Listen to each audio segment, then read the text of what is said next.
know we're on the good side with y'all. We do not want this war, this violence, and we're ashamed that the President of the United States is from Texas. These were the infamous words of the Dixie Chicks at a 2003 concert. They were a famous country music group, most widely known back then for their #1 single, Landslide. But they quickly became infamous after speaking out on George W. Bush's decision for war in the early 2000s.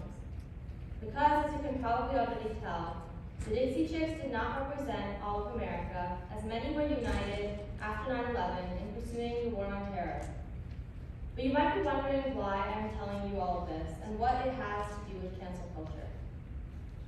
Well, the amount of backlash that the Dixie Chicks faced just for voicing their opinions ensured that they were only ever remembered for how they criticized the president and nothing more. Not their musical abilities, not their singing, or their talents, which they were really talented, so that deserved to be showcased. And so, even before social media had become fully mainstream as it is today, the ideology of cancel culture had already started to build its roots in society. However, times have changed, and cancel culture has been useful in deplatforming celebrities like Kanye West, who have made anti-Semitic comments and collaborated with brands known for exploiting children. And also, he's been seen wearing White Lives Matter shirts, an organization which is known for neo-Nazi ideologies. James Franco, who has been said to prey on minors and exploit others sexually using his position, and J.K. Rowling, who has been canceled since 2019, or maybe a little bit before that, for saying that trans people or trans women aren't really women. However, sometimes the problem isn't so black and white. There's a gray area when it comes to everything in life. And what some people might find offensive might not be so for others, particularly in comedy. Comedians are expected to make jokes that talk about somebody because that's the most interesting topic, according to comedian Steve Harvey in an interview done by James Hibbard from The Hollywood Reporter.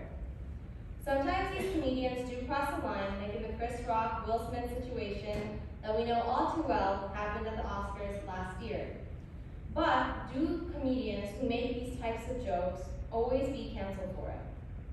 What if these canceled influencers were just misinterpreted by their audiences? A Pew Research study suggests that about 38% of Americans who say that canceling somebody online is more likely to punish someone who truly doesn't deserve it. But what does it do, and why is it something that you should care about? Their careers are ruined, and they refuse the right to apologize sincerely and make up for their actions. And according to AmericansForProsperity.org, the result of such divisive ideologies has stopped about 40% of Americans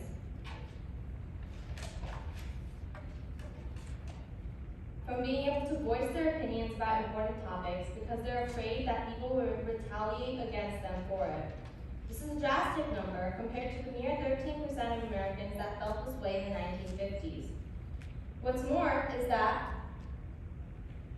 1 in 4 Americans are also refraining from stating their opinions for fear of losing their jobs or their positions in school. Overall, cancel culture is leading to a more sensitive society where every joke now hurts somebody's feelings. In another 2020 Pew Research study, about 55% of Americans said that people are too easily offended by what other people say. Of course, when these jokes are racial and have the intention to hurt somebody from a certain community, they should not be tolerated. But the answer to racism isn't canceling the perpetrator. We instead need to step back and understand where people are coming from and expand their worldview before firing an outraged court into the internet with a simple click of a button. So we know that cancel culture is hurting our general society, but what are its effects on teenagers? In schools, teens have been canceled because of making racist or homophobic remarks and for being too self-centered and needy. Teens who fall into either categories should have consequences for their actions. but also given an opportunity to change themselves for the better. School is a place for growing up and being able to learn from your wrongdoings and change your outlook on issues.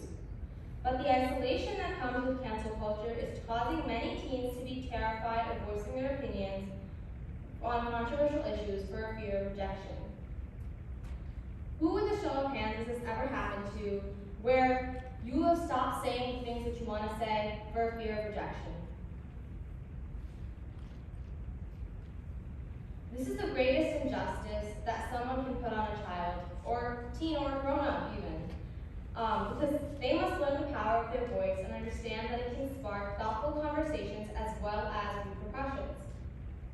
Kids who are canceled have been shown to develop mental health issues like anxiety, depression, and suicidal thoughts and behavior because of being excluded from friends and classmates.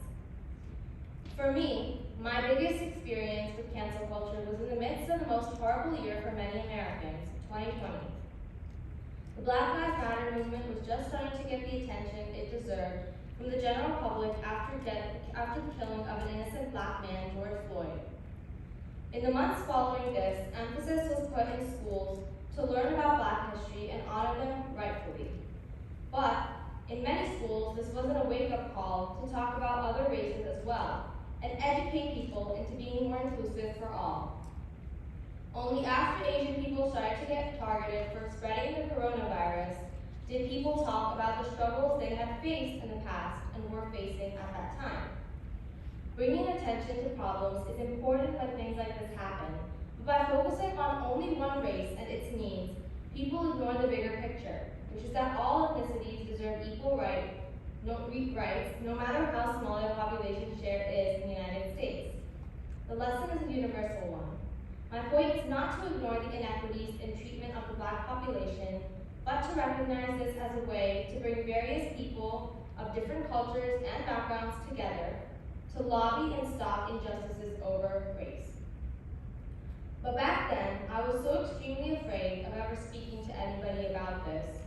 I even am now, let alone post this on the internet, for the fear that I would be deemed racist and ignorant of the struggles that Black people have faced. So I kept it to myself because I felt embarrassed to even voice what I felt. And because of this, I had many suppressed feelings about everything that happened in 2020 and onwards. The immediate cancellation of people who have different perspectives is just wrong. We need to have conversations, entire conversations, not just sound bites and snippets, with a wide range of diverse people who can bring different experiences, thoughts, and opinions to the table in order to get anywhere on the subject of equality. And I hope that one day we can reach that. So what can you do to help? Just pause, listen, and ask others to do the same. Listening to other people's point of view and being open-minded to others goes a long way, as you can probably already tell. Because honestly, people come from all walks of life, and you never know what somebody is facing. I struggle with this a lot in the past and right now, because I have strong views on so many subjects, and it's human instinct, honestly, to have a point of view on something as simple as a top you think you should wear to school, to controversial issues like abortion. But hearing someone out just gives you a different perspective or a way of looking at something that you have stared at through the same lens for so long. Humans have been long influenced by their environment, so the next time you feel hurt by someone, it's worth it, in my opinion, to introspect a little and assess why you feel that way, and if they really do deserve being canceled or shamed for it. Yes, there are people who stand for atrocious acts and spread thoughtless words of violence, but in canceling the conversation, we are also canceling the opportunity to let people change in the future. Thank you.